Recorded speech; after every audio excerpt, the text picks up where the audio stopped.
이 시간 오늘 우리에게 주시는 하나님 말씀 함께 봅니다. 갈라디아서 4장 4절에서 7절까지 말씀입니다. 갈라디아서 4장 4절에서 7절까지 말씀. 갈라디아서 4장 4절에서 7절까지 말씀입니다. 우리 한 절씩 교독하고 마지막 절은 다 같이 함께 읽겠습니다. 시작. 제가 먼저 읽겠습니다. 때가 참에 하나님이 그 아들을 보내사 여자에게서 나게 하시고 율법 아래에 나게 하신 것은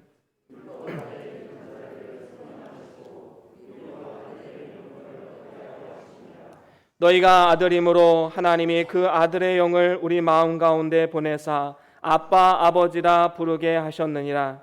그러므로 내가 이후로는 종이 아니요 아들이니 아들이면 하나님으로 말미암아 유업을 받을 자니라. 아멘. 우리 다 같이 말씀 들고 함께 선포하며 나아갑니다. 주의 말씀은 내 발의 등이요 내 길의 빛이 되십니다. 주여 말씀하옵소서. 주의 종이 듣겠나이다. 아멘. 아멘.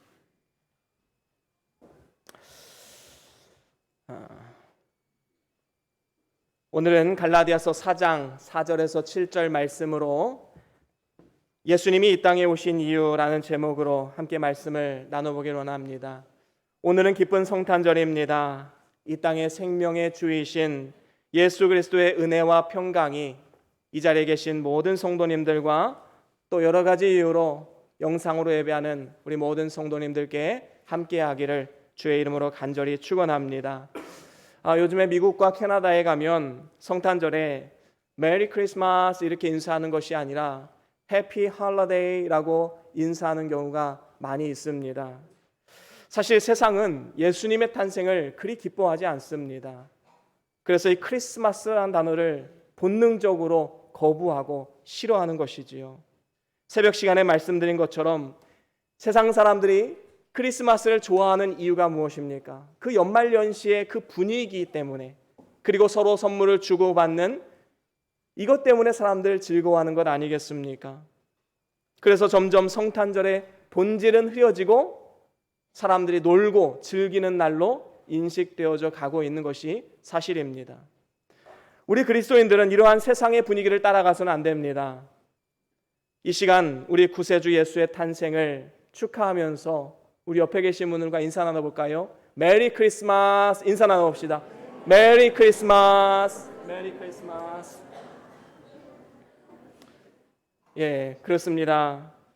우리가 이렇게 기쁜 마음으로 성탄을 맞이할 수 있는 것은 우리를 구원하시고자 하시는 하나님의 계획과 섭리 가운데 예수 그리스도께서 2000년 전에 이 땅 가운데 찾아오셨기 때문입니다.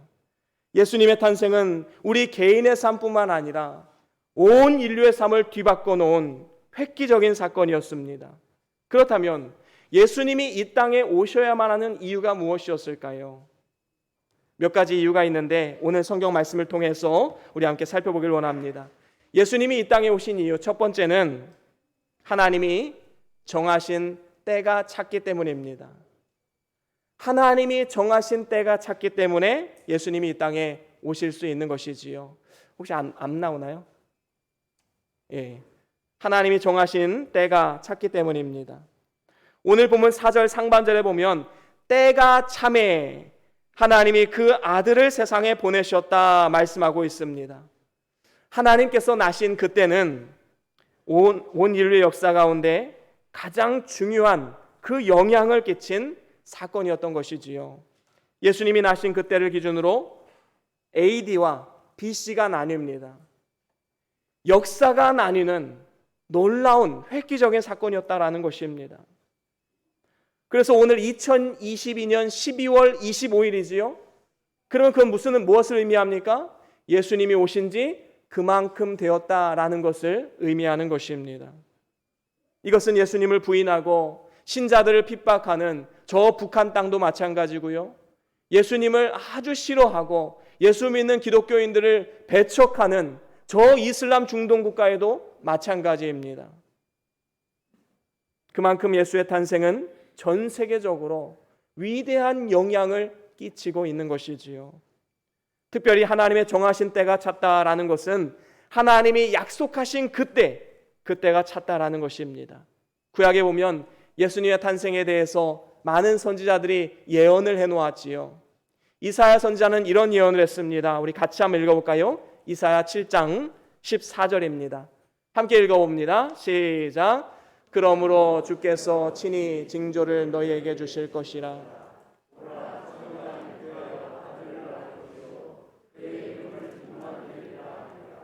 아멘. 그렇습니다. 주께서 징조를 너에게 주실 것이라. 보라, 처녀가 잉태하여 아들을 낳을 것이라. 그 이름이 임마누엘이다. 하나님이 우리와 함께 계신다라는 뜻을 가지고 있지요. 또 이사야 9장 6절에 보면 또 이렇게 예언을 했습니다. 함께 읽어봅니다. 시작. 이는 한 아기가 우리에게 태어났고 한 아들을 우리에게 주신 바 되었는데 그의 어깨에는 정사를 메었고 그의 이름은 기묘자라 모사라 전능하신 하나님이라 아버지라 평강의 왕이라 할 것이라. 아멘. 그렇습니다. 하나님은 예수 그리스도의 탄생을 미리 예견하시고 이사야 선지자를 통해서 장차 오실 예수님은 이러한 분이시다라고 말씀하셨습니다. 그는 기묘자시요 모사이시요 또 전능하신 하나님이시고 영존하신 하나님이시고 평강의 왕으로 이 땅 가운데 오셨습니다. 또 미가서 5장 2절에 보면 미가 선지자가 이렇게 예언을 했습니다. 함께 읽어볼까요? 시작. 베들레헴 에브라다야 너는 유다 족속 중에 작을지라도 이스라엘을 다스릴 자가 내게서 내게로 나올 것이라. 그의 근본은 상고에 영원에 있느니라. 아멘. 그렇습니다. 하나님은 이미 온 인류의 구원자이신 메시아 예수 그리스도의 탄생을 적게는 수백 년에서 길게는 수천 년 전에 이미 선지자를 통해서 예정하시고 그 작정하신 때가 참에 예수 그리스도께서 이 땅 가운데 오시게 된 것입니다. 여러분 한번 생각해 보세요. 마리아와 요셉은 나사렛 지방에 살고 있었습니다. 그런데 이 나사렛 지방에 살던 이들이 어떻게 베들레헴으로 오게 되었습니까? 그것은 하나님께서 이 베들레헴에서 메시아가 탄생한다는 이 말씀을 지키기 위해서 로마 황제까지 이용을 합니다.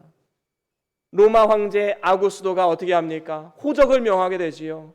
호적을 명하면 각자 다 자기 고향으로 가서 거기서 자기 신분을 등록을 해야 됩니다. 그래서 마리아와 요셉이 나사렛에 살고 있었지만 베들레헴으로 올 수밖에 없었던 것입니다. 만약에 가이사 아구스도가 호적을 명하지 않았다면 어떻게 예수님이 베들레헴에서 태어난다는 그 예언이 성취될 수가 있었겠습니까? 그렇습니다. 예수님은 가장 적합한 때 이 세상 가운데 오신 것입니다. 특별히 그 당시에 정치적으로 보면요, 예수님이 오시기에 가장 적합한 때였습니다. 로마 제국은 아주 크고 넓은 땅을 가지고 있었지요. 만약에 이게 지금의 유럽처럼 계속 국경으로 가로막혔으면 복음이 그렇게 쉽게 확장되지는 못했을 것입니다. 로마가 전 유럽을 다 통일시켜 놓았기 때문에 어디를 가든지 그 길이 로마로 통한다라는 말이 있듯이 사도 바울이 그 로마가 닦아 놓은 그 길을 따라서 복음을 증거한 거 아니겠습니까?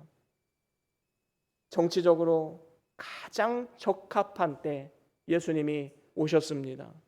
또 언어적으로도 마찬가지입니다. 로마 제국 이전에 알렉산더 대왕이 전 유럽을 다 통일시켜 놨었지요. 그때 헬라어가 이미 편만하게 다 통용되어져 있었습니다. 그래서 헬라어 하나만 할 줄 알면 어디든 가서 복음을 전할 수가 있는 것입니다. 지금처럼 국경마다 가로막고 다 나라마다 다 언어가 다르면 어떻게 전도를 할 수가 있겠습니까? 로마가 헬라를 무너뜨리고 제국을 통일했을 때에도 이 로마 시대에도 헬라어는 굉장히 고급 언어였습니다. 그래서 일반적으로 헬라어가 통용되었다라는 것이지요. 그래서 신약 성경도 헬라어로 기록되었고 또 예수님의 제자들이 하나님의 말씀을 들고 전 세계를 향해서 복음의 확장을 위해서 나아갈 수 있었던 것입니다. 뿐만 아니라 도덕적으로도 예수님 오시기에 딱 적합한 때였습니다. 그 당시에 사람들은 너무나도 잔인무도했습니다. 유럽에 가면 로마에 콜로세움 원형 경기장이 있다고 하지요. 저도 가보지는 못했습니다. 그런데 그 원형 경기장이 물론 거기서 경기도 했지만 주로 하는 게 뭐였냐 하면 사자를 풀어놓고 노예들과 싸우게 하는 겁니다. 그래서 그 노예들이 사자에게 뜯겨 먹는 모습을 보면서 막 박수치고 즐거워했던 게 로마 사람들이었어요. 얼마나 잔인합니까? 이러한 때에 예수님께서 사랑과 자비의 복음을 들고 나오셨습니다. 그래서 많은 사람들이 그 복음을 따를 수 있었던 것이지요. 이렇게 때가 찼다라는 것은 하나님이 준비하신 때가 찼다는 것입니다. 그리고 그 약속대로 예수 그리스도께서 이 땅 가운데 오시게 된 것입니다. 그런가 하면 두 번째로는 하나님과 인간 사이에 중보자가 되기 위해서 이 땅에 오셨습니다. 하나님과 인간 사이의 중보자는 한마디로 말하면 다리를 놓는 사람들이죠. 그러면 하나님과 인간 사이의 중보자가 되기 위해서 예수님은 반인 반신이 아니라 완전한 하나님, 완전한 인간으로 이 땅 가운데 오셨습니다. 그 신비는 우리가 다 이해할 수는 없어요. 하지만 성경을 통해서 우리가 말씀해 주시는 만큼 우리는 이해할 수 있는 것입니다.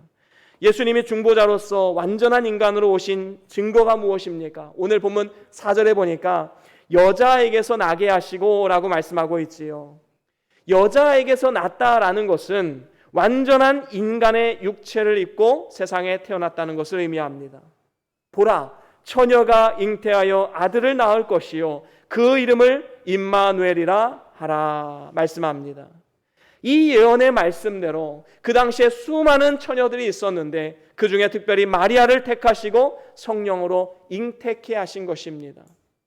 이렇게 예수님께서 우리와 같은 인성을 입으셔야 했던 이유가 무엇일까요? 인간이 죄를 지은 것이기 때문에 오직 인간만이 속죄의 제물이 될 수 있습니다. 천사는 죄가 없지요. 하지만 사람과 같은 인성이 없습니다. 그래서 천사는 우리의 죄짐을 대신 져줄 수가 없는 것입니다. 또한 예수님이 완전한 인간으로 이 땅에 오셔야 하는 또 다른 이유는 하나님을 어느 정도 가리우게 하시기 위함입니다. 만약에 하나님께서 인성을 입지 않고 이 땅 가운데 오셨다. 여러분 생각만 해도 두려운 일 아닙니까? 거룩하신 하나님을 볼 수 있는 자도 없고 하나님 앞에 살아남을 자도 없을 것입니다. 왜냐하면 거룩하신 하나님을 죄인된 인간이 보게 되면 그 즉시로 죽게 되기 때문입니다. 여러분 태양빛이요, 우리가 태양의 직사광선을 받는 것까지 느껴지지만 사실 태양빛을 대기권 없이 직접 받으면 사람은 죽을 수밖에 없습니다. 굉장히 유해한 광선들이 많이 있기 때문이지요. 중요한 것은 대기권을 통해서 유해한 광선은 반사시키기도 하고 또 이것을 굴절시키기도 하고, 그래서 우리가 태양빛을 바라보면서도 안전할 수가 있는 것입니다. 마찬가지로 하나님이 이 세상에 내려오셨을 때 사람의 몸을 입으시고 자신을 어느 정도 가리운 상태로 오셨기 때문에 우리가 예수를 통해서 하나님을 볼 수가 있는 것입니다. 그런가 하면 예수님은 중보자로서 또 완전한 하나님으로 죄가 없는 상태에서 태어나셨습니다. 그래서 인간의 생육 법칙을 따라서 이 땅에 오신 것이 아니라 마리아가 남자를 알지 못한 상태에서 성령으로 잉태되었기 때문에 예수님께서는 죄가 없이 이 세상 가운데 태어나실 수가 있었던 것입니다. 그래서 마태복음 1장에 보면요, 예수님의 족보가 나옵니다. 거기에 보면 예수님의 그 족보, 조상들이 쭉 나오는데 거기에 보면 누가 누구를 낳았더라라는 게 계속 반복이 됩니다. 그런데 맨 마지막에 오직 예수님만 달라요. 마태복음 1장 16절, 우리 한번 같이 읽어볼까요? 마태복음 1장 16절입니다. 함께 읽어봅니다. 시작. 야곱은 마리아의 남편 요셉을 낳았으니 아멘. 그렇습니다. 그리스도의 아버지가 요셉이다 이렇게 얘기하지 않고 마리아에게서 그리스도가 나셨느니라 말씀하고 있습니다. 요셉을 통해서 났다면 그 죄성이 유전되었을 텐데 예수님은 성령으로 나셨기 때문에 죄가 없으신 것입니다. 이렇게 예수님께서 죄가 없는 완전한 신성을 가진 분으로 이 세상에 오셔야 하는 이유가 무엇입니까? 죄를 사하는 권세는 오직 하나님 한 분밖에 없기 때문입니다. 그래서 예수 그리스도는 완전한 신성을 가지고 이 땅 가운데 오신 것이지요. 그래서 예수님은 하나님과 인간 사이의 중보자가 되어주시기 위해서 반인반신이 아니라 완전한 하나님, 완전한 인간으로 이 땅 가운데 오셨음을 우리는 반드시 기억해야 될 줄로 믿습니다. 그런가 하면 세 번째로는 율법 아래에 있는 자들을 속량하기 위해서 이 땅 가운데 오셨습니다. 오늘 본문 말씀 4절 하반절에서 5절 상반절에 보면 이렇게 말씀합니다. 율법 아래 나가게 하신 것은 율법 아래에 있는 자들을 속량하시고 라고 말씀하고 있습니다. 여러분, 예수님이 이 땅에 오시기 전에 인간은 하나님 앞에 행위 언약 하에 있었습니다. 그래서 율법을 지켜야지만 살아갈 수 있고 하나님의 백성으로 인정받을 수 있었던 것입니다. 그런데 천하 인간에 그 율법을 다 지킬 수 있는 사람이 과연 누가 있겠습니까? 이렇게 우리가 지키지 못한 율법을 우리 예수님께서 세상에 오셔서 대신 다 지켜 행해 주신 것입니다. 로마서 5장 19절에 보면 이렇게 말씀하지요. 우리 같이 한번 읽어보겠습니다. 로마서 5장 19절입니다. 함께 읽어봅니다. 시작.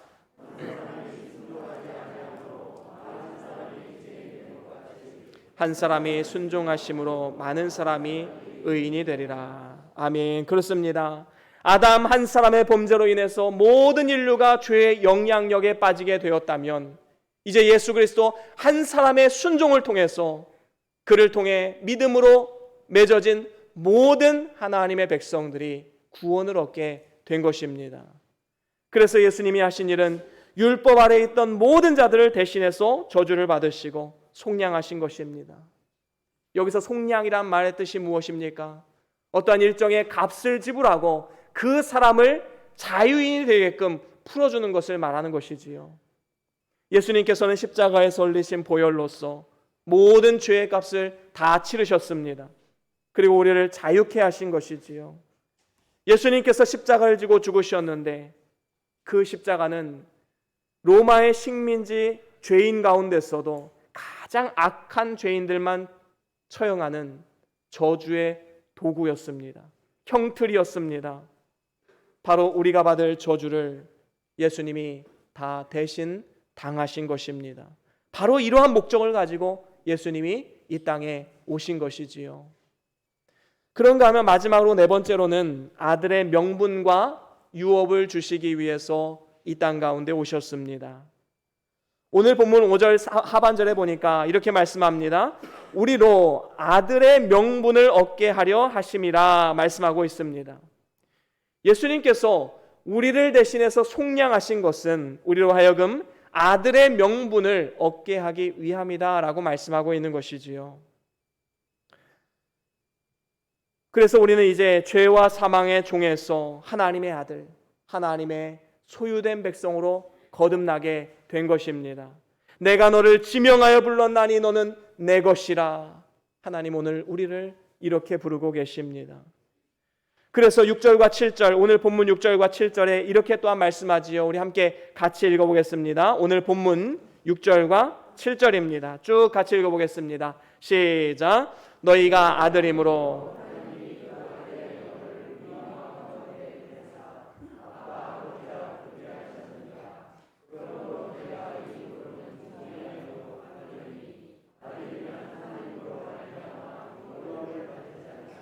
아멘. 그렇습니다. 이제 우리는 높이 계신 하나님을 아빠라고 부를 수 있는 사람이 되었습니다. 그리고 더 나아가 아들로서 받을 모든 유업을 누릴 자로 선택받은 것입니다. 놀라운 축복 아닙니까? 그렇습니다. 이제 우리는 종이 아닙니다. 아들이기 때문에 하나님으로부터 유업을 입을 자가 된 것입니다. 죄와 사망에서 건져내 주신 것만 해도 감사한 일인데 우리를 아들 삼아 주신 것 얼마나 감사한 일입니까? 하나님을 향해서 아빠, 아버지라 부를 수 있는 것 얼마나 큰 특권인지 우리는 분명히 깨달아야 합니다. 여러분, 백만장자 아들만 돼도요 막 으스대고 또 힘과 권력이 있습니다. 그런데 만왕의 왕이신 하나님, 만물의 창조주이시고 또 소유주이신 하나님을 향해서 아버지라 부르고 있는데 왜 그렇게 주눅들어 살아가십니까? 왜 그렇게 어깨가 축 늘어져서 살아가고 계십니까? 우리는 어깨를 쫙 펴고 나는 하나님의 자녀이다, 하나님 나라의 시민권자다, 우리는 믿음으로 이 세상 가운데 담대하게 나아가야 될 줄로 믿습니다. 우리가 잘 아는 말씀이지요. 요한복음 1장 12절에 보면 이렇게 말씀합니다. 영접하는 자 곧 그 이름을 믿는 자들에게는 하나님의 자녀가 되는 권세를 주셨으니. 여러분, 하나님의 자녀가 되는 것은 예수 그리스도를 마음의 구주로 영접하는 겁니다. 영접하는 그 순간 성령 하나님께서 우리 마음을 변화시켜 주시고 이제 주인을 예수로 모시게 되어서 예수로 사는 인생으로 바뀌게 되는 것입니다. 그래서 이제는 하나님의 자녀로서 당당하게 이 땅을 살아갈 수 있게 되는 것이지요. 바로 이러한 놀라운 권세를 주시기 위해서 예수님이 이 땅에 오신 것입니다. 우리가 이 세상에서 사는 삶은 잠깐 동안 사는 나그네 인생입니다. 세상 생활을 청산하고 하나님 앞에 가면 영원한 하나님 나라를 유업으로 주시기 때문에 하나님 나라는 우리의 나라이고 우리는 하나님 나라의 시민권자들인 것입니다. 그래서 믿는 사람들이 세상을 떠나는 것은 영원한 하나님 나라로 이사를 가는 것입니다. 제가 어렸을 때요, 이 동네에 아이들이 바글바글했습니다. 하루 종일 방학이 되면 딱지치기, 구슬치기, 아침부터 저녁까지 배고픈 줄도 모르고 놉니다. 그럼 저녁이 되면 어떻게 되죠? 해가 뉘엿뉘엿 지면 다 각자 자기의 집으로 돌아가게 됩니다. 여러분들의 영혼을 책임져 줄 아버지는 누구이십니까? 만약에 그분이 하나님이 아니라면 우리의 집이 어디로 가겠습니까? 인생의 해가 저물 때 우리는 어디로 가겠습니까? 여러분, 우리의 유업이 하나님 나라에 있다는 사실, 그것 하나만으로도 우리는 일평생의 감사의 제목으로 삼아야 될 줄로 믿습니다. 이제 말씀을 마무리합니다. 오늘 이 기쁘고 즐거운 성탄절에 예수님이 왜 이 땅에 오셨는가? 다시 한번 마음에 새겨보시길 바랍니다. 하나님이 정하신 때가 찼기 때문에 오셨습니다. 하나님과 인간 사이에 중보자가 되기 위해서 오셨습니다. 율법 아래에 있던 자들 속량하기 위해 오셨습니다. 하나님의 아들로서 유업을 누리게 하기 위해서 오셨습니다. 이 네 가지를 꼭 기억하시고 예수를 마음의 주인, 인생의 주인, 가정의 주인으로 모셔드림을 통해서 우리 모두의 삶과 가정 가운데 주님 주시는 평안과 기쁨과 행복이 넘치는 축복의 이 성탄절 될 수 있기를 주의 이름으로 간절히 축원합니다. 우리 다 같이 함께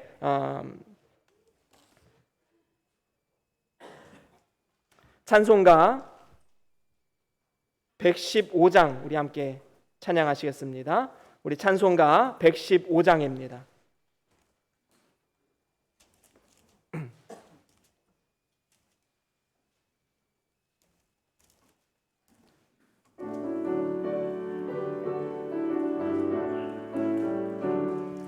기쁘다 구주 오셨네, 만 백성 마처럼 옮겨 일어나 다 찬양하여라, 다 찬양하여라, 다 찬양하여라. 구세주 탄생했으니 다 찬양하여라.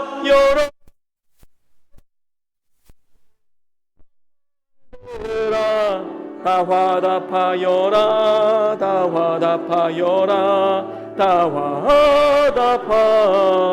화답하여라 온 세상 죄를 사하려 주 예수 오셨네 죄와 슬픔 몰아내고 다 구원하시네 다 구원하시네 다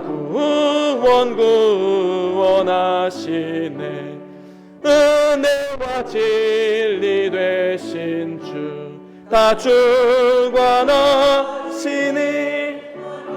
백성 구주 앞에 다 경배하여라 다 경배하여라 다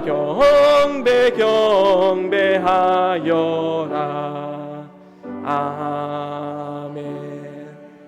예, 이제 교육부서 우리 하나님 앞에 영광의 또 공연을 또 준비했는데 우리 이거 앞에 좀 치워주시고 좀 준비한 시간이 필요하니까 우리 4절 한 번 더 찬양할까요? 기쁘다 주고 구주 오셨네. 1절만 우리 한 번 더 합시다. 1절만 하겠습니다. 이거 앞에 좀 치워주시기 바랍니다. 예. 1절만 함께 찬양합니다.